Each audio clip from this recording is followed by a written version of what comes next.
The Ilyushin 76 on which we flew to the Antarctic operated from the base Molodezhna. It was from this ice runway that expedition members and 18 tons of cargo were airlifted to two other Soviet bases. Bayangkan sebuah tempat di ujung dunia, sebuah benua luas, tertutup es setebal ribuan meter, tak berpenghuni, dan begitu sunyi hingga hanya deru angin yang terdengar.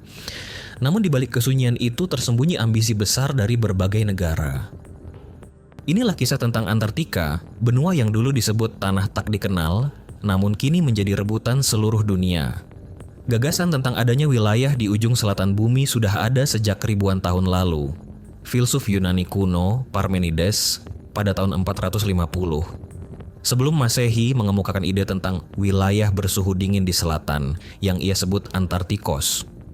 Ratusan tahun kemudian, ahli geografi Ptolemy menggambarkannya dalam peta sebagai terra incognita, tanah tak dikenal. Bagi manusia kala itu, Antartika hanyalah bayangan misterius di peta dunia.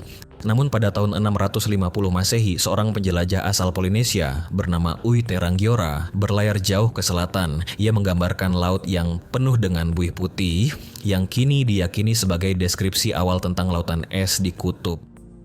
Lompatan besar terjadi pada tahun 1821 ketika penjelajah Amerika James Davis menjadi manusia pertama yang menginjakkan kaki di tanah beku itu. Namun, baru pada 1911, Roald Amundsen, seorang penjelajah asal Norwegia, berhasil mencapai kutub selatan sejati. Sejak saat itu, banyak ekspedisi lain mencoba menembus kerasnya Antartika. Sebagian datang untuk meneliti, sebagian hanya ingin membuktikan bahwa mereka bisa, dan di sanalah ambisi manusia mulai bertemu dengan politik. Memasuki 1940-an, niat para penjelajah mulai berubah. Antartika tak lagi semata tempat penelitian ilmiah, tapi juga ajang unjuk kekuatan. Pada 1943, militer Inggris mengirim ekspedisi ke Antartika untuk mempertahankan klaimnya di Kepulauan Falkland. Setelah Perang Dunia Kedua berakhir, Amerika Serikat mengirim ribuan pasukan dan peralatan militer dalam operasi besar bernama Operation High Jump 1946. Secara resmi mereka mengatakan tujuannya untuk latihan di cuaca ekstrim. Namun banyak pihak menduga Amerika ingin memperluas pengaruh dan mencari lokasi pangkalan baru. Tak lama kemudian, Uni Soviet pun ikut mengirim ekspedisi besar-besaran ke pedalaman Antartika. Mereka membangun stasiun penelitian dan menjelajahi wilayah yang belum pernah dijangkau manusia. Kabar pun beredar, kapal selam nuklir Soviet bersembunyi di bawah lapisan es, siap meluncurkan rudal ke seluruh dunia. Narasi ini membuat dunia tegang hingga akhirnya Amerika mengambil langkah damai. Pada 14 Oktober 1959, perwakilan dari 12 negara, termasuk Amerika Serikat, Uni Soviet, Inggris, Prancis, dan Jepang, menandatangani Antarctic Treaty di Washington. Isi perjanjian itu sederhana tapi bersejarah. Antartika hanya akan digunakan untuk tujuan damai dan penelitian ilmiah. Sejak saat itu, benua es di ujung dunia ini menjadi wilayah netral. Tak ada militer, tak ada senjata, hanya ilmu pengetahuan. Namun, di balik kedamaian itu, diam-diam ambisi lama belum benar-benar padam. Antartika adalah satu-satunya benua di bumi yang tidak memiliki penduduk asli. Dengan luas mencapai 14 juta kilometer persegi, 98% permukaannya tertutup es. Suhu di musim dingin bisa mencapai minus 60 derajat Celcius. Namun, meski keras dan sunyi, 7 negara telah mengklaim wilayahnya di sana. Inggris, Prancis, Norwegia, Australia, Selandia Baru, Chili, dan Argentina. Walau klaim itu tidak diakui secara resmi karena adanya Traktat Antartika, negara-negara tersebut tetap berupaya menunjukkan kehadiran mereka, bahkan dengan cara memberi cap paspor kepada wisatawan yang mengunjungi area klaim masing-masing.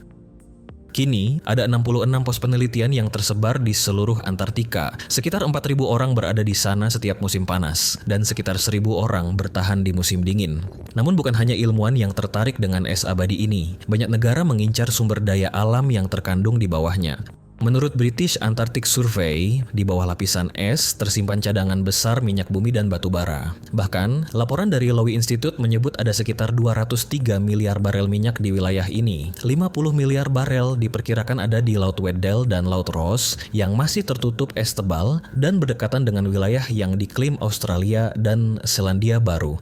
Namun, untuk saat ini, menambang di Antartika adalah pekerjaan yang sangat sulit dan berbahaya.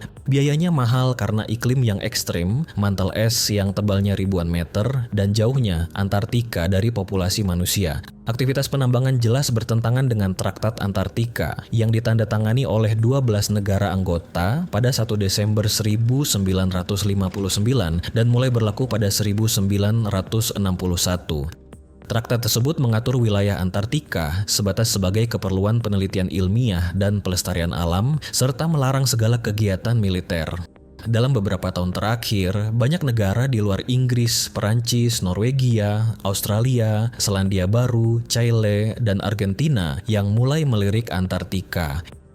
Iran telah menyatakan akan membangun pos penelitian di Antartika. Begitu juga dengan Turki, India, dan Pakistan. Semua atas nama kerjasama ilmiah. Cina tidak ketinggalan. Pada 2013 lalu sebuah kapal besar pemecah es bernama Snow Dragon dilepas untuk memulai ekspedisi 155 hari menuju Antartika.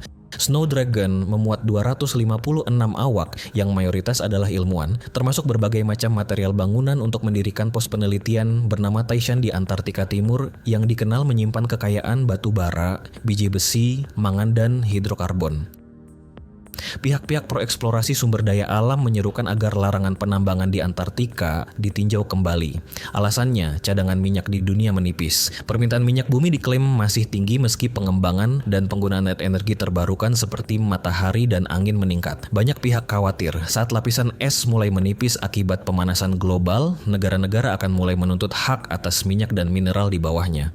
Namun pertanyaannya adalah, apakah dunia akan tetap menjaga Antartika sebagai simbol perdamaian dan ilmu pengetahuan? Atau justru menjadikannya medan perebutan baru di abad modern? Silakan bagikan asumsi kalian di kolom komentar di bawah video ini. Jika kamu menyukai pembahasan seperti ini tentang sejarah, geopolitik, dan misteri dunia, klik tombol subscribe, nyalakan lonceng notifikasi, dan bagikan video ini ke teman-temanmu.